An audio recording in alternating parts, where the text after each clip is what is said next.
message about the normal distribution and occurrence on the 4th of September, I think.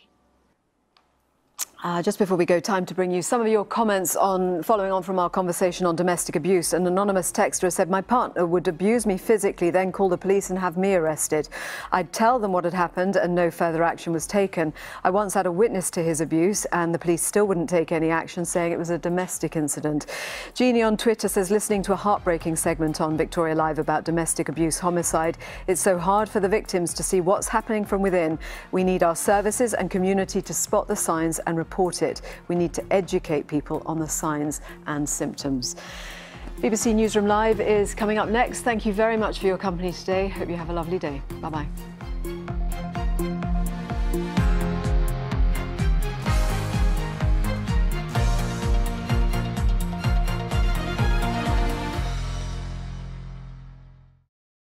How far can our brains take us?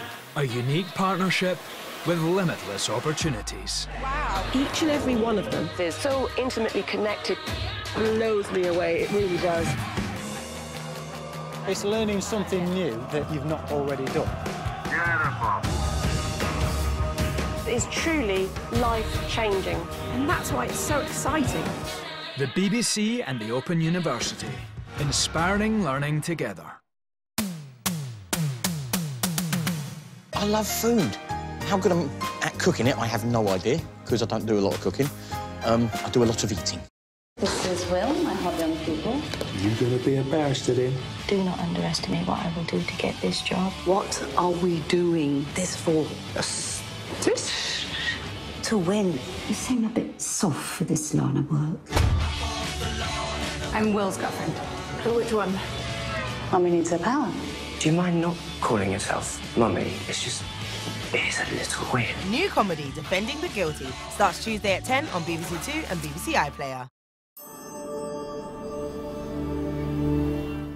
Are we any closer to a Brexit breakthrough? Could there be an election before Christmas? And who will the Democrats choose to take on Donald Trump? Lots to discuss on Politics Live at 12:15 on BBC Two after the latest news.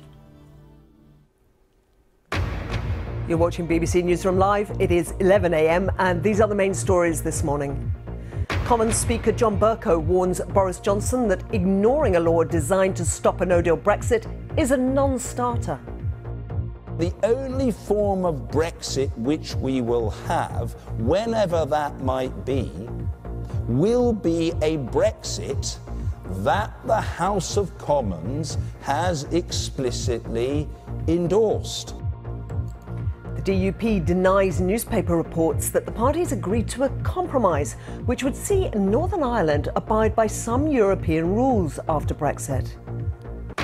Other news, the number of people killed by a partner or relative is at its highest level for at least 5 years.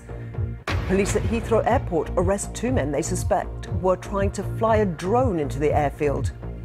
The singer Lily Allen says her record company failed to take action after hearing allegations that she'd been sexually assaulted. Clashes over healthcare, but unity on gun control.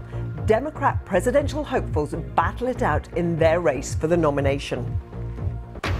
And coming up, the hunt for dangerous dryers. Despite a recall by the manufacturer Whirlpool, it's feared hundreds of thousands of fire-prone machines may remain in UK homes.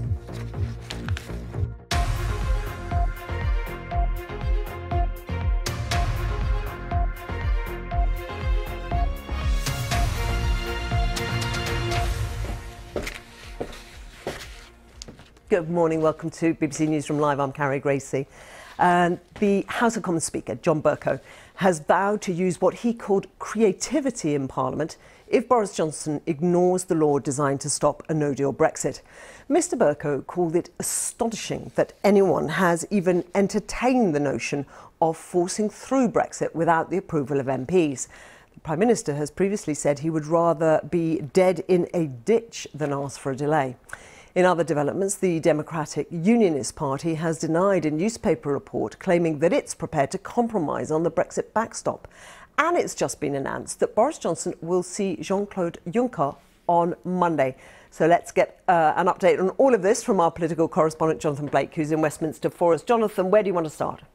Well, let's pick up with that news that the Prime Minister is going to Luxembourg on Monday, just announced by Downing Street. Boris Johnson will meet Jean-Claude Juncker, the President of the European Commission, and afterwards he'll meet the Luxembourg Prime Minister.